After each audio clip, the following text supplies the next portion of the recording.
মাছের সাথে ভুলেও দুইটি খাবার খাবেন না, তাহলে কঠিন রোগে আক্রান্ত হতে পারেন। যারা আমরা মাছ খাই আমরা সকলেই সতর্ক থাকব, মাছের সাথে আমরা ভুলেও দুইটি খাবার কখনো খাবো না।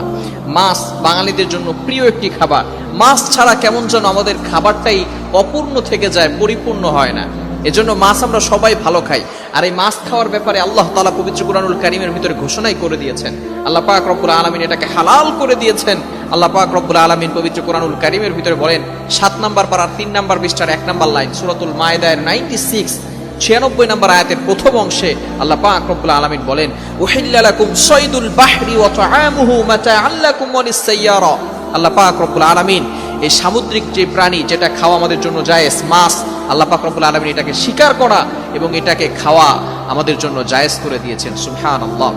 মাছ হচ্ছে খুবই গুরুত্বপূর্ণ একটি খাবার। এই মাছের ব্যাপারে আল্লাহ তাআলা আরো আয়াত বলে দিয়েছেন। সূরাতুন নাহলের 14 নম্বর আয়াতেও আল্লাহ পাক রব্বুল আলামিন মাছের ব্যাপারে বলে দিয়েছেন।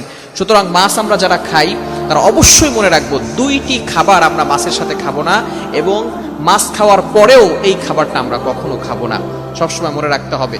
নাম্বার 1 নাম্বার হচ্ছে, মাছের সাথে আমরা কখনো দই খাবো না। ভালো করে মনে রাখবেন, অনেকে আমরা মাছের সাথে দইয়ের একটা রেসিপি তৈরি করি।